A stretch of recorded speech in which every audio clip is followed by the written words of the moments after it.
Paano nga ba mag-register para magkaroon ng schedule sa Bagong Pilipinas Presidential Action Center? Narito ang mga dapat gawin. Gamit ang iyong mobile device, pumunta sa eGovPH app. Pwede itong i-download mula sa Apple App Store o sa Google Play Store. Gumawa ng account. Ilagay ang email address, valid mobile number, pagkatapos ay makakatanggap ka ng one-time code sa iyong email. Gamitin ang code sa eGov app para sa verification ng iyong account at ng mga impormasyong ibinigay. Congratulations! Meron ka ng eGovPH app account. Pwede mo na ma-access ang iba't ibang serbisyo ng gobyerno kabilang ang mga serbisyo sa Bagong Pilipinas Presidential Action Center.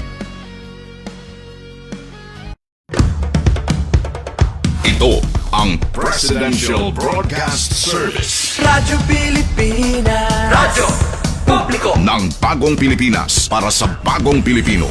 Naghahatid ng mahahalagang balita at impormasyon na guugnay ng pamahalaan sa sambayanan.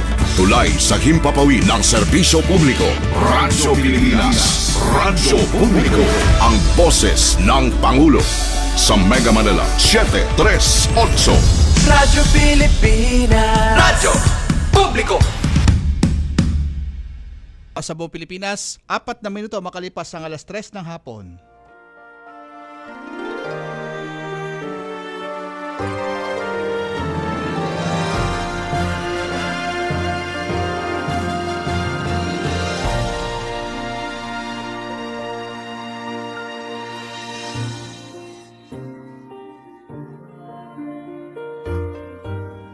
Isang magandang hapon po sa inyong lahat at welcome po tayo sa ating programang Kalinga Hatid ng Red Cross dito po sa Radyo Pilipinas, Radyo Publiko.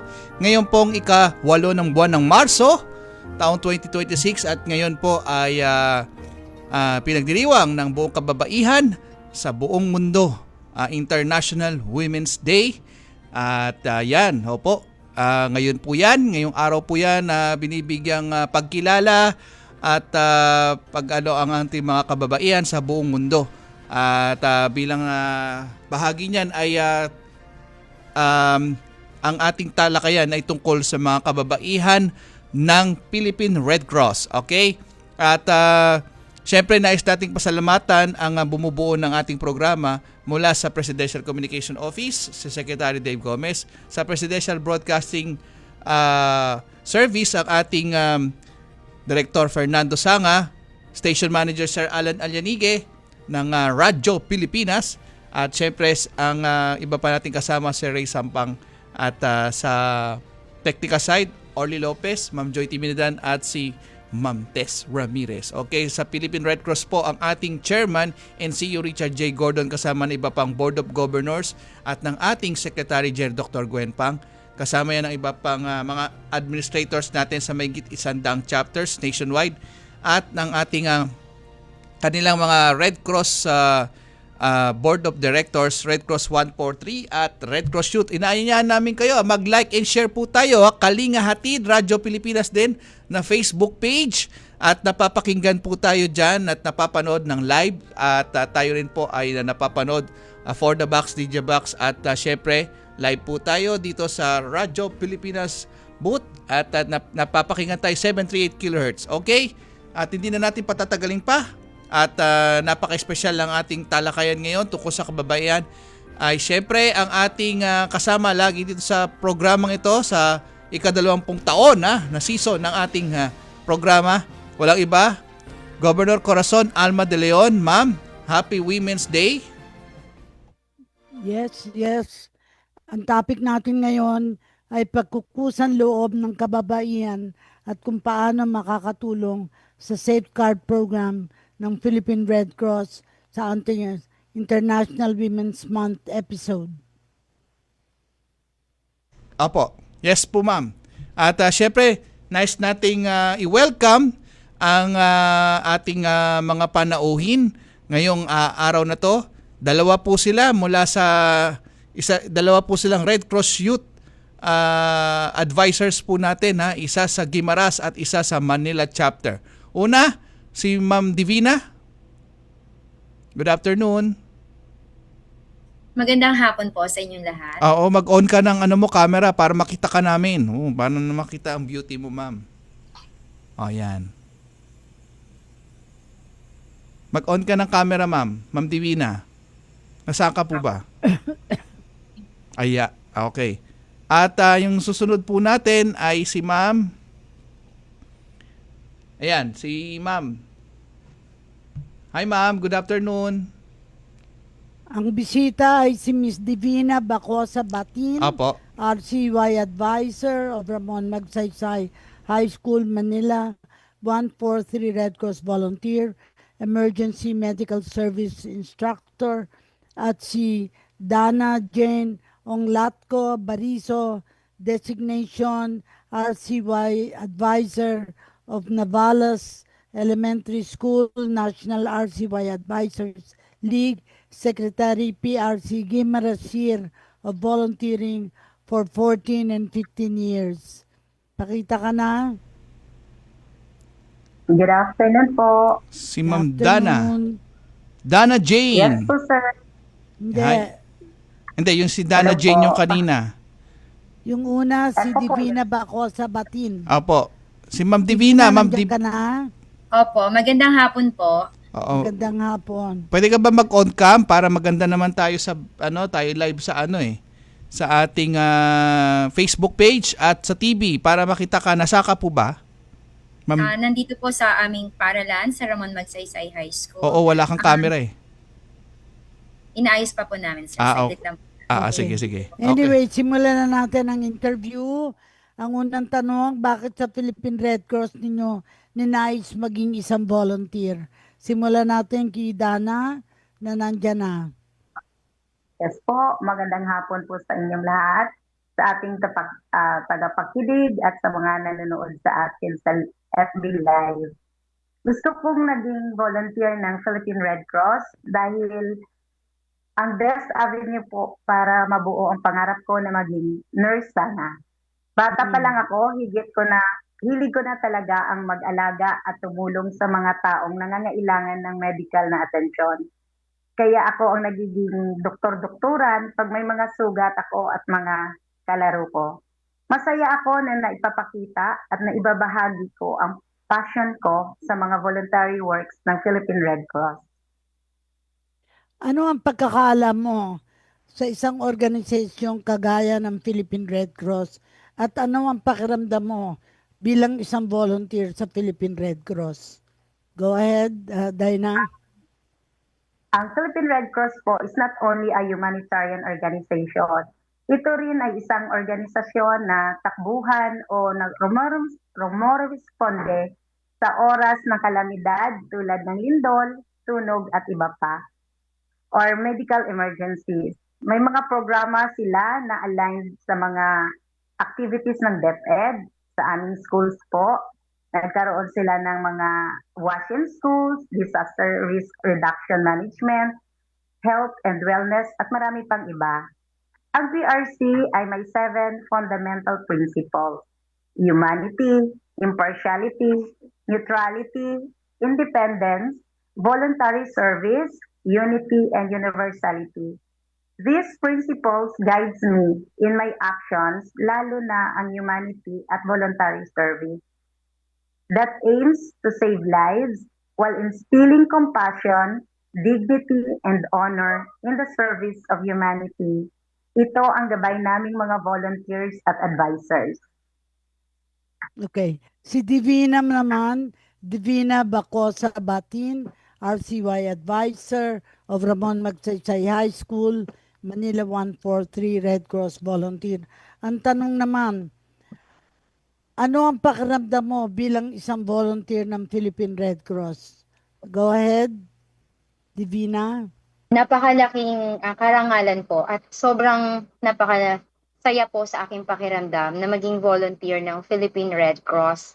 Manila chapter po ako nakabase and nakakatuwang isipin po na kahit sa maliit na paraan ay nakakatulong ako sa pagligtas ng buhay at sa pagtulong sa ating community. Lalo na po dito sa aming paaralan sa Ramon Magsaysay High School.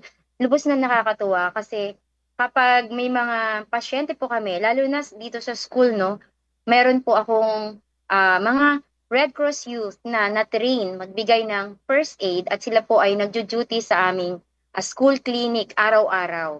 Dahil hindi naman po araw-araw ay mayroon tayong doktor at nurse na naka-duty sa ating paaralan. So ang ating mga Red Cross youth na mga trained first aiders po ang nagjo-duty para tumulong sa ating mga kabataang pasyente. So sobrang malaking pasasalamat po namin. Nabigyan kami ng pagkakataon at napakasaya po sa aming pakiramdam.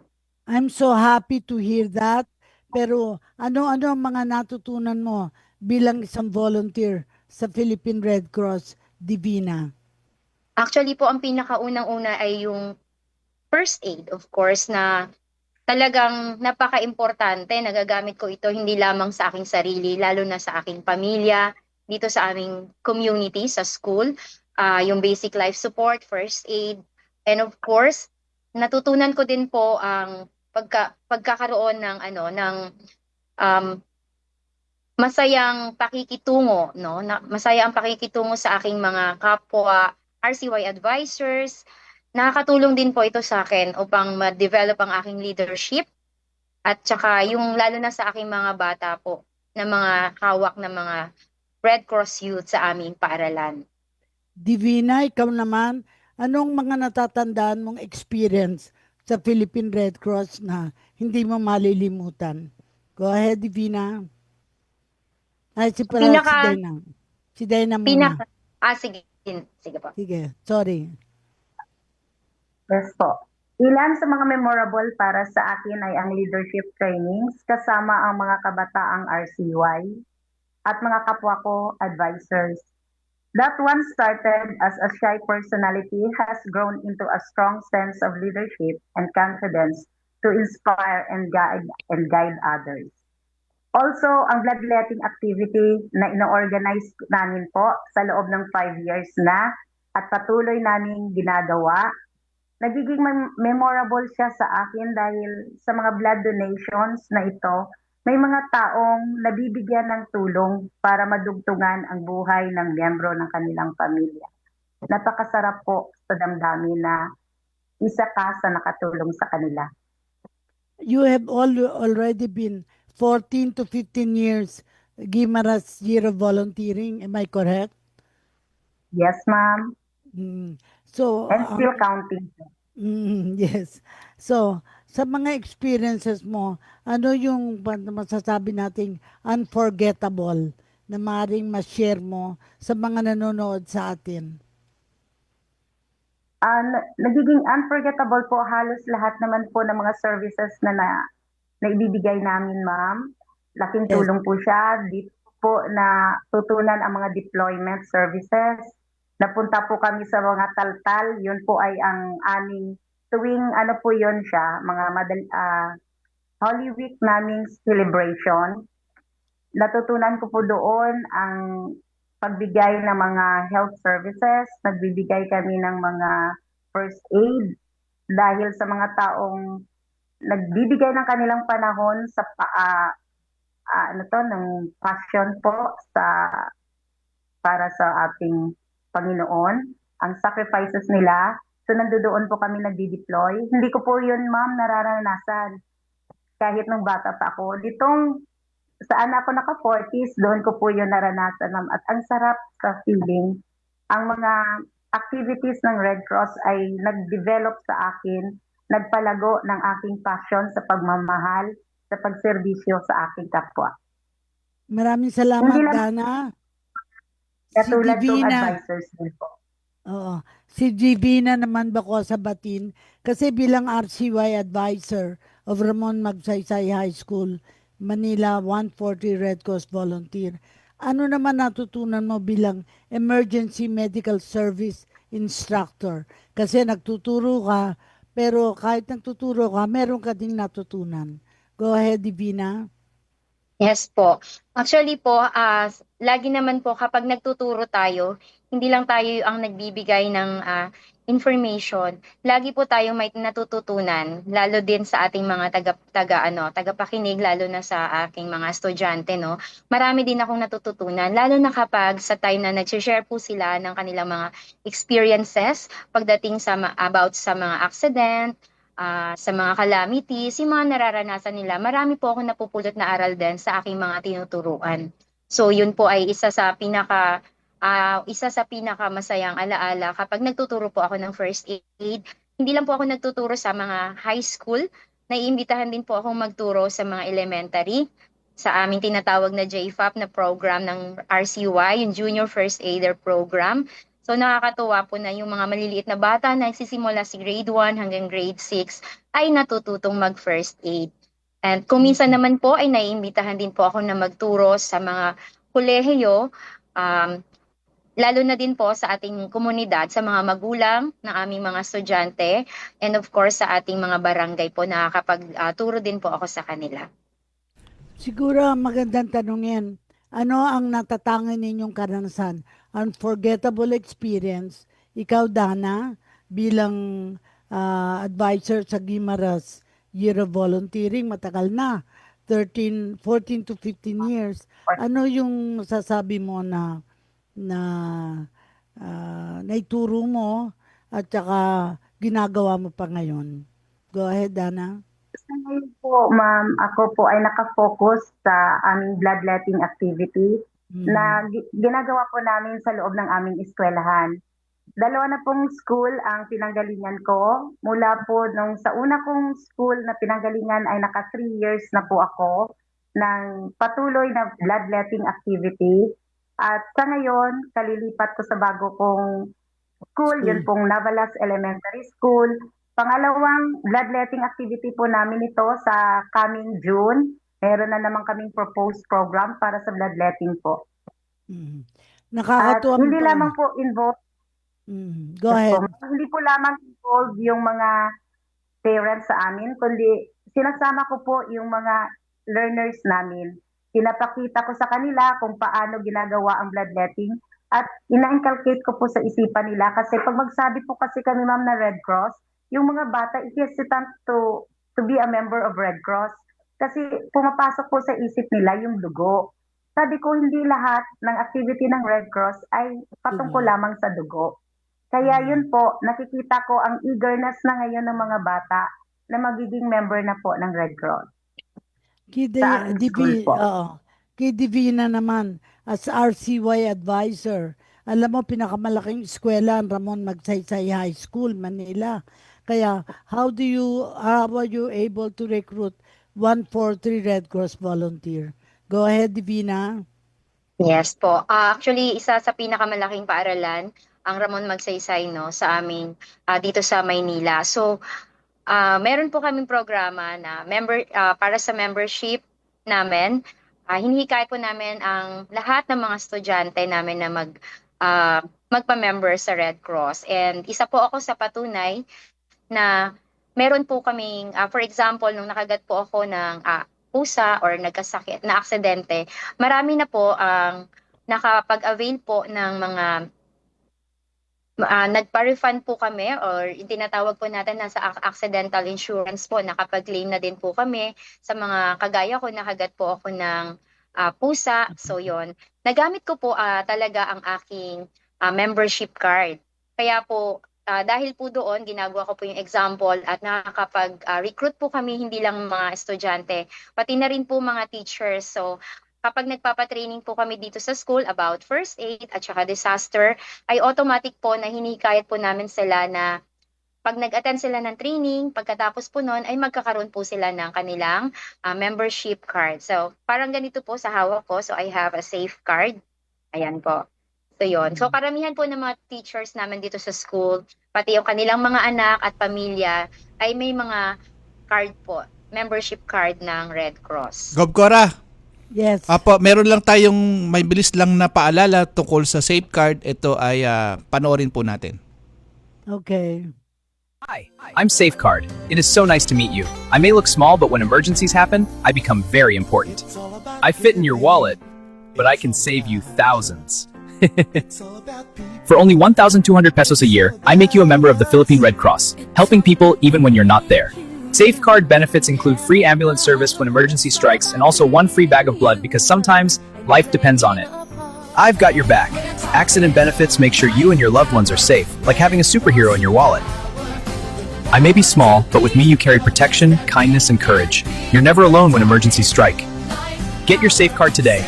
Carry it with you, protect lives, empower families, and be a hero. Make a difference. Save a life. Isang paalala natin mula sa Safeguard, help us to help you more. Okay, Gob Cora?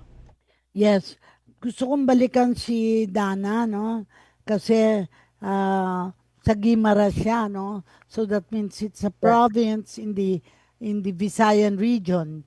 And I have been there sa Guimaras, no? Pero ano ang mga naging experience mo na you considered really challenging? Challenging dahil naging secretary ka ng PRC Guimaras Year of Volunteering. And sabi nga for 14 to 15 years. Why don't you tell us some of the stories that you experienced in Guimaras? Go ahead, Dana.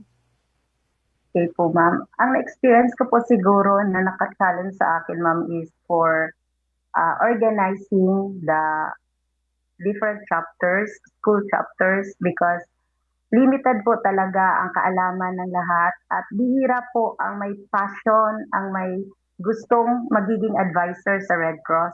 Dahil alam naman natin, ma'am, we are volunteers. Wala po tayong natatanggap ng kahit anong tulong or financial na incentives para rito. Ang pinaka-incentives lang po natin talaga ay ang pagmamahal at pasalamat ng mga taong natutulungan natin.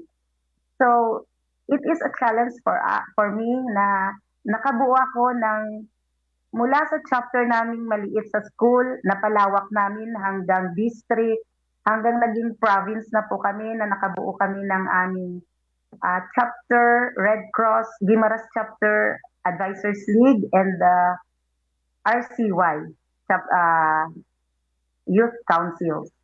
Diyan po kami, ma'am, na-challenge nung una. Pero sa ngayon, dahil sa dami at sa eagerness na ng aming mga RCYs, dahil alam nila paano sila na-develop, paano sila natututo ng leadership, ng first aid, ng pagtulong sa kapwa.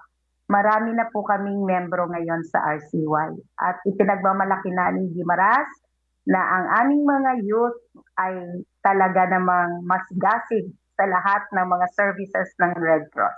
Handa pong tumulong, handa po silang makiisa. I'm very happy to hear that. Kay Divina naman, I am interested to know how you started with the emergency medical service instructor at ano yung currently na activities mo para mapalaganap ang volunteer, ang 143 Red Cross volunteer dito sa atin sa Ramon Magsaysay High School, Manila. Go ahead, Divina. Thank you po. Actually po, nag-start ako 'di ba bilang RCY advisor. And habang tumatagal po ay parang napansin ko na parang mayroong nagtuturo sa amin. Iniisip ko parang gusto ko din magturo ng first aid. So yon, nag-open po ng slot ang Philippine Red Cross, or meron silang program na tinatawag nating Manila Safety Summer Institute. Meron po kaming 2 linggo na magte-training po kami ng basic first aid, kasama din po doon yung sa swimming. And may kasama po ako mga estudyante doon ng Ramon Magsaysay. So bago po sila maging first aider ng aming school, ay nire-require ko po sila na mag-attend po para maging mas marami po silang kaalaman, mag-attend po ng MSSI o tinatawag nating Manila Safety Summer Institute, kung saan matututo sila ng first aid.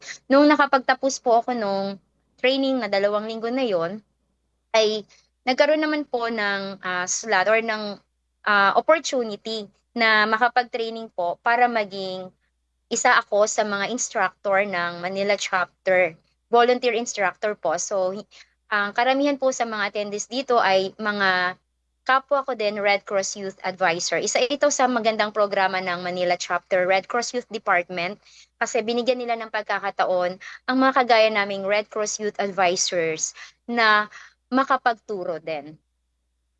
Thank you very much. Siguro, ang kailangan itanong ano yung mga more than the usual experience mo having done emergency medical service instruction? Ano yung parang karanasan mong hindi makakalimutan, Divina? Actually po yung pakiramdam po na nakapagturo po ako hindi lang sa school ko, kundi po sa mga elementary, sa ibang paaralan po, sa mga ibang eskwelahan like PUP, etc. At saka sa mga, lalo na din po sa mga parents. So yun po, yung pakiramdam na natuto po sila, nag-enjoy, hindi lang sila natuto, na-enjoy po nila yung training. So isa po yun sa pinaka magandang experience sa akin. Because this is Women's Month, may Yes po. kaibahan din kayong mga activities para ma-generate na mas marami pang mga women or mga kababaihan ay makasali sa atin. Ano yung mga ginawa ninyo, Divina? And I will ask the same question kay Dana. Actually po sa aming paaralan, lalo na sa RCY, karamihan po sa aking mga miyembro o aking mga officers, ang mga naging presidente ko dito ay mga kababaihan. So, kasi nakikitaan ko po sila ng potential at talento yung ating mga kababaihan na mga kabataan. So, magaling po sila, madali silang matuto. Ayun po. Ganon din po, sila din po yung nangunguna.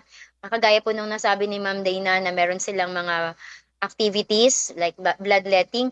So kapag may mga activities po dito sa school ay tinatap ko po ang ating mga RCY officers na karamihan sa kanila ay mga babae po para maghanap po sila ng mga volunteers, mga parents nila na mag-join po sa ating mga activities like seminars, trainings sa mga bloodletting po natin na activities dito sa Maynila. Gob Cora. We'll take a break. Apo. Yes, we will pause for some commercial break. Sa pagbabalik po natin, meron po tayo ulit news flash mula sa Communication Department at isang paalala ulit mula sa ating Safeguard. Yan po ay sa pagbabalik po natin. Oras ay 30 minuto makalipas ang 3:00 ng hapon.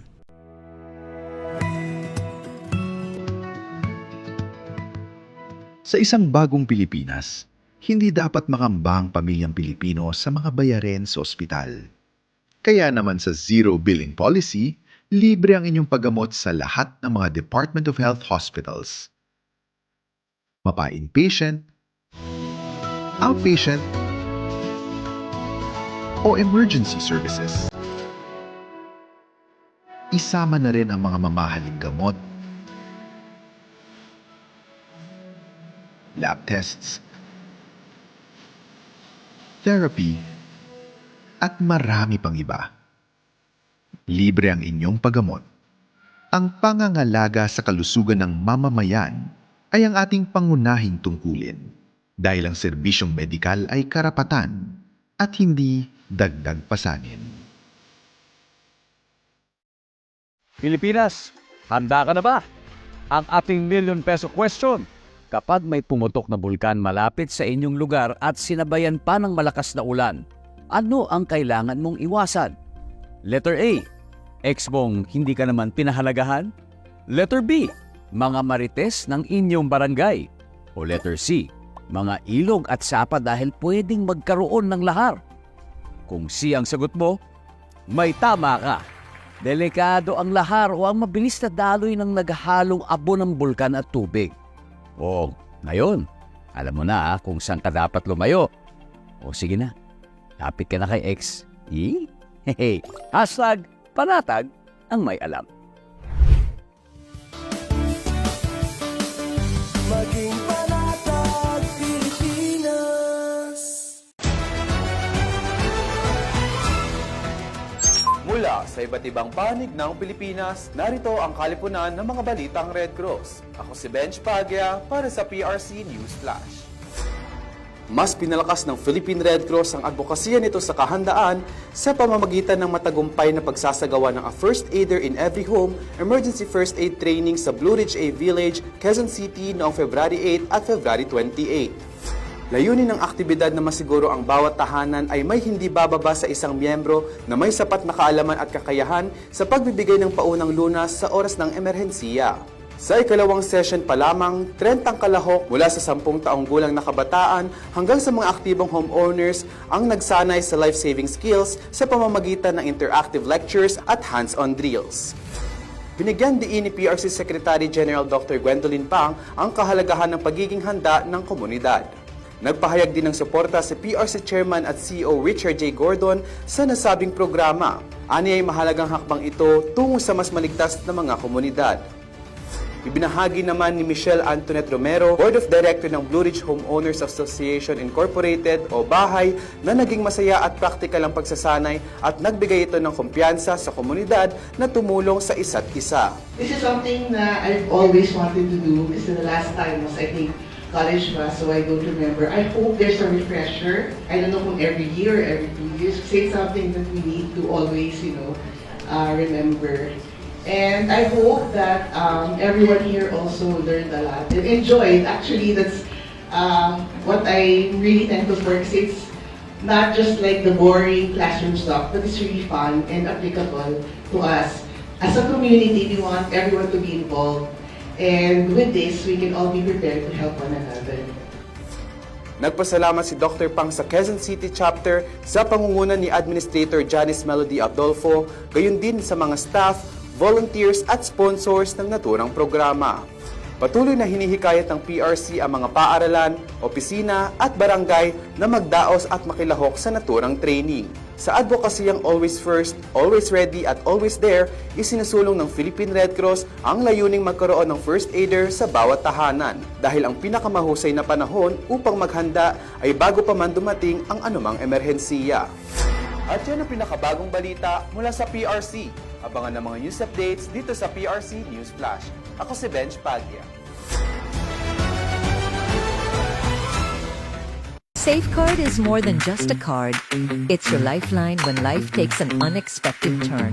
For only 1,200 pesos a year, become a member of the Philippine Red Cross, the country's foremost humanitarian organization. Instantly give a donation that supports our worthy causes.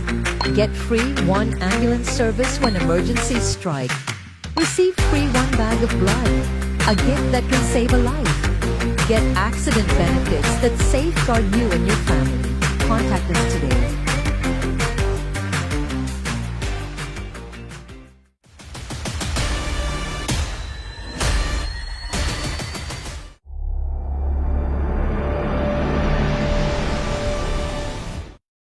Ano po ang ating mga paalala, isang news flash po mula sa Communication Department natin.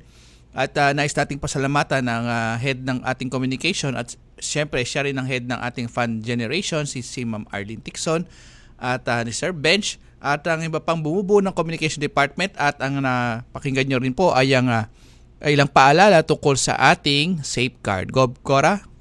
Yes, gusto kong malaman kay Divina at kay Dana yung mga karanasan nila na more than the usual na maalala nila they can share with those watching our program.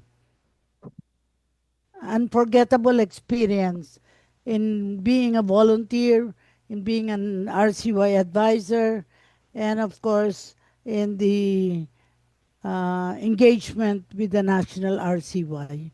Go ahead, kayong dalawa, Divina and Dana.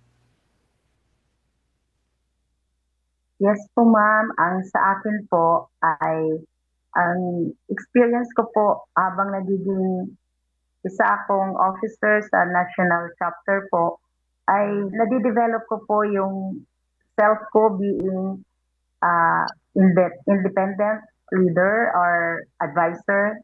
Marami po akong mga activities, mga advisors na natutulungan na magkaroon sila sa kanilang schools ng councils na ipapa-accredit dyan sa national chapter at saka marami po akong young minds na nagising at nabigyan ng interest sa ating Philippine Red Cross na organization. At maliban po dyan, marami akong karanasan na di ko nakikita at nakukuha bilang isang guro. Dito ko naranasan ang makamingle din po ako sa mga iba't iba nating advisors mula sa iba't ibang lugar na nakikita ko rin po ang kanilang mga best practices sa kanilang mga councils at yan po ay ina-apply ko rin dito sa aming schools, sa aming councils. At ibinabahagi ko rin po sa aking kapwa advisors. Divina, how about you? Kasi na-mention ko na napakamalaking eskwela ang Ramon Magsaysay High School.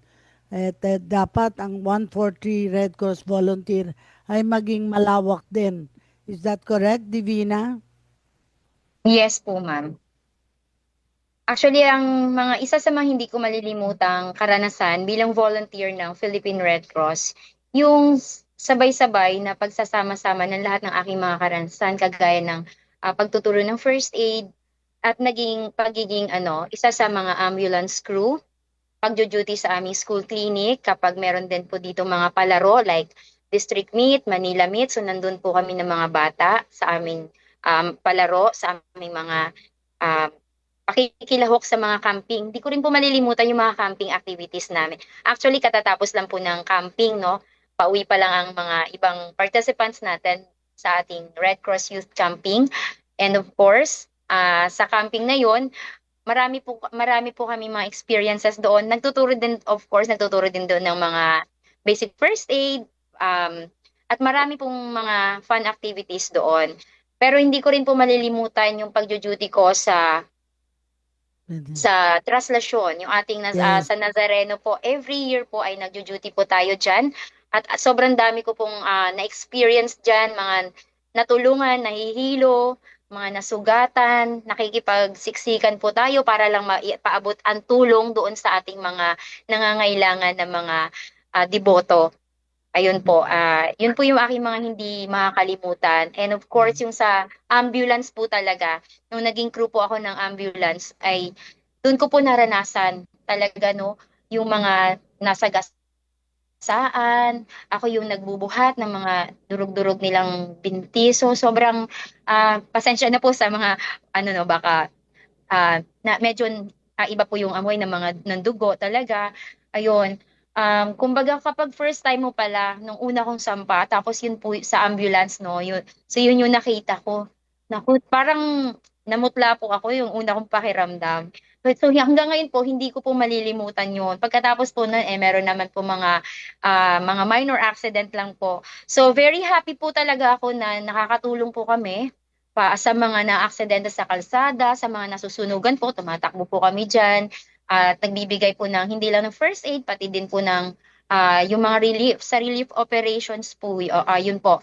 Sumasama din po ako sa pagbibigay ng mga pagpapakain, mga donations sa kanila, yung para may magamit sila doon sa kanilang pansamantalang tinitirhan sa mga paaralan.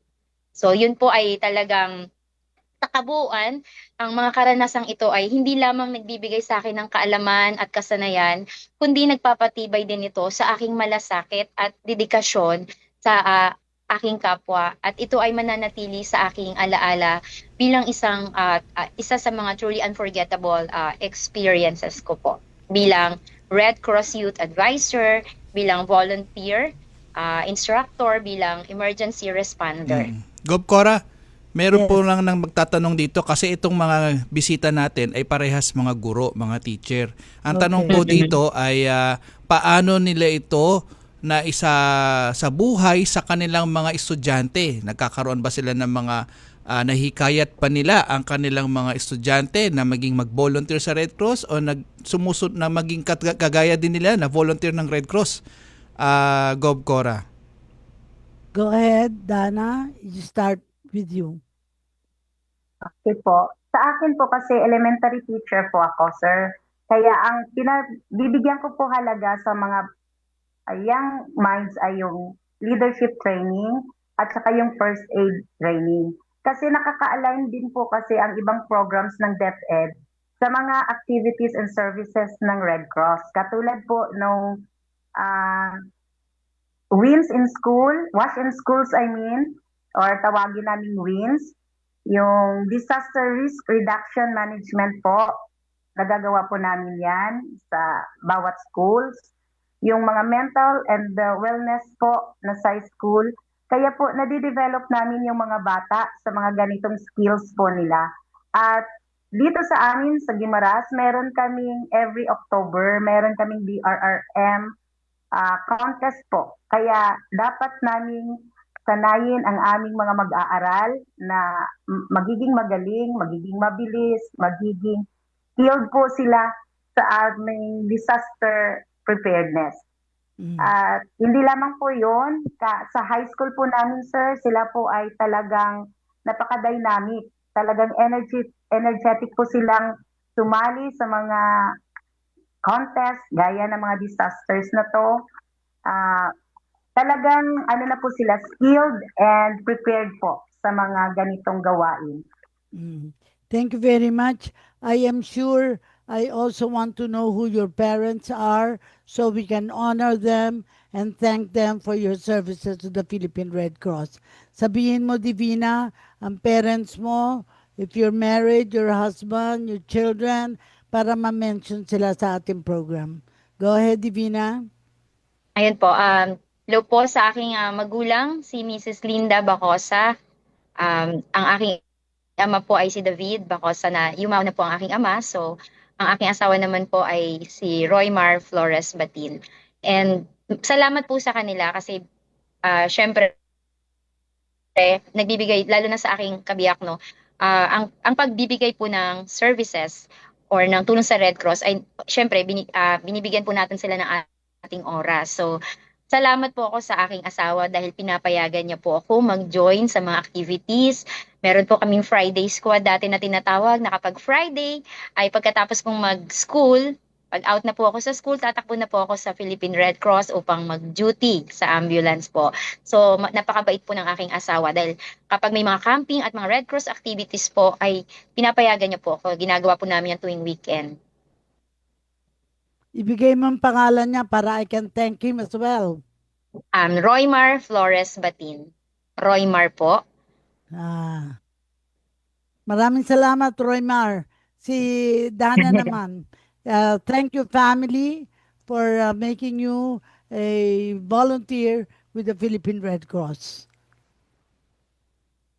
First of all, I would like to thank my mother. Pareho po kami ng aking ina. Newly widowed lang po kami, ma'am, just last year. Maraming salamat sa aking nanay, Ginang Isidra Ostan Salvani Unglat ko, sa iyong paggabay at pagbigay sa akin ng buhay at ginamit ng Diyos ako para maging isang volunteer. Nagpapasalamat din po ako sa aking mga kapatid na walang sawang tumulong sa akin, lalong-lalo na sa mga bloodletting activities ko. Every time po, sila talaga ang number one supporter ko sa aking mga activities na ginagawa sa school. Ganon din po ang aking mga anak, dahil wala na po akong asawa, ma'am. So, nagpapasalamat talaga ako sa suporta ng dalawa kong anak na inuunawa nila ang aking oras na kakulangan na naibibigay sa kanila. Maging ganon pa man, sila din po, ma'am, ay kasama kong bilang volunteer ng Red Cross. Sa katunayan po, yung bunso kong anak ay nagiging nurse na rin po ngayon. Nagvo-volunteer siya sa aming public hospital dito sa Guimaras. Isa siyang RCY volunteer din noon.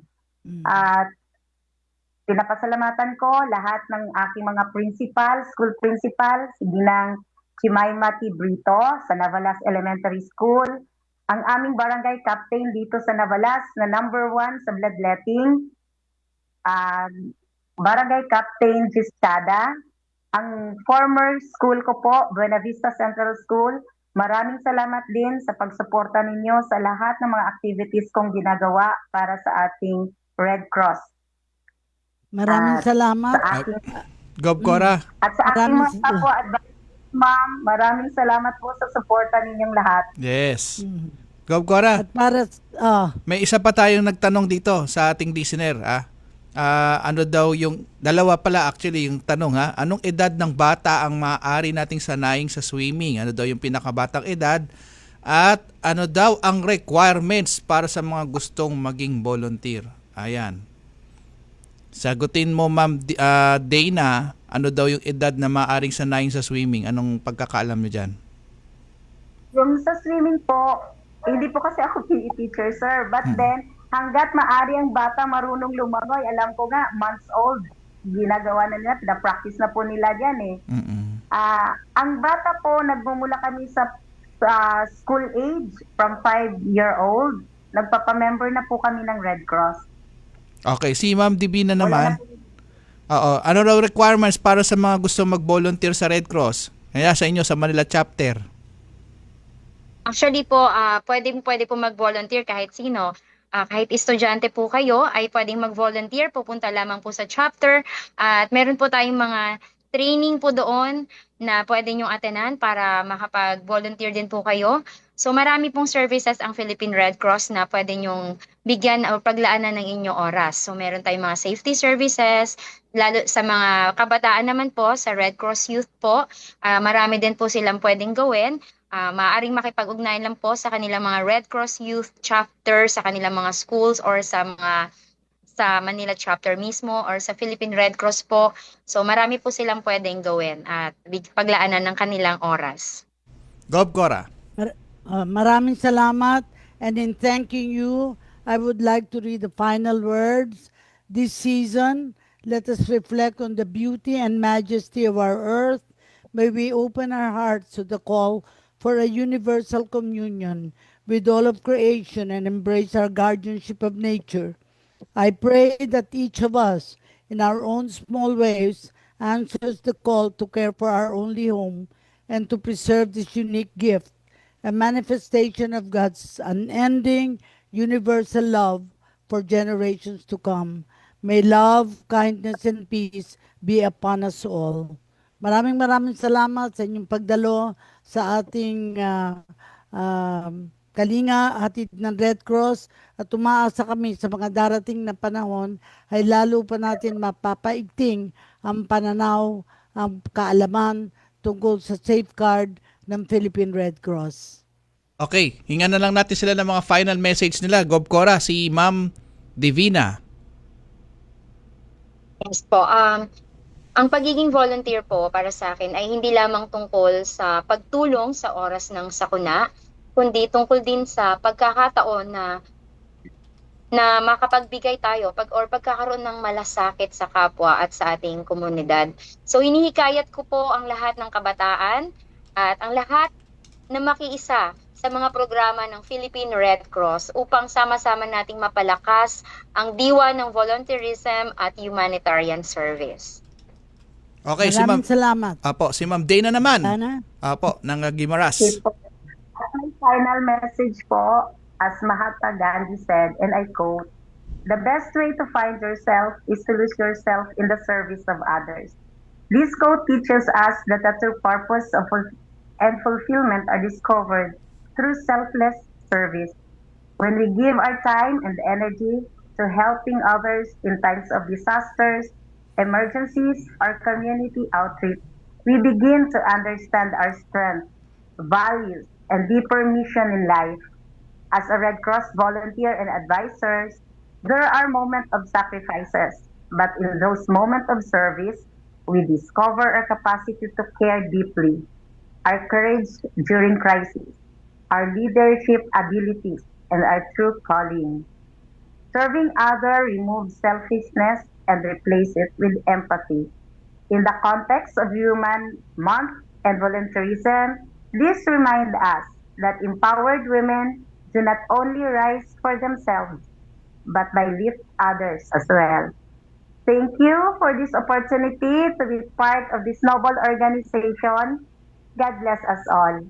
Thank you, Thank you, ma'am. Maraming salamat. Napakaganda ng kanyang message sa Gob Cora. At syempre, sa susunod na linggo, isa na namang magandang talakayan tayo. At Happy Women's Day po sa inyong lahat. Sa inyong mga kasama namin, Gov Cora, baka mayroon po kayong final words po. Magagawa natin lahat ng bagay kundi tayo nag-iisa. Mag-volunteer po tayo sa Philippine Red Cross. Ayan, maraming salamat. Happy Women's Day po ulit sa lahat.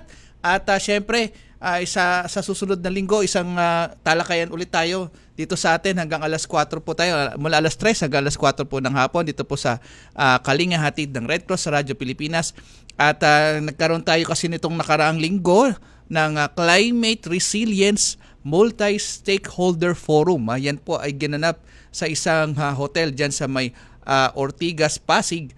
At atin niyang bibigyang diin sa susunod na talakayan natin sa susunod na linggo dahil napaka-importante pong pag-usapan ang tungkol sa climate change at may mga makakausap po tayo tungkol sa programa yan ng Philippine Red Cross, ng IFRC at iba pa nating mga kasama dyan. Okay? At ito na po ang ating programa at susunod na po ang pagbabalita.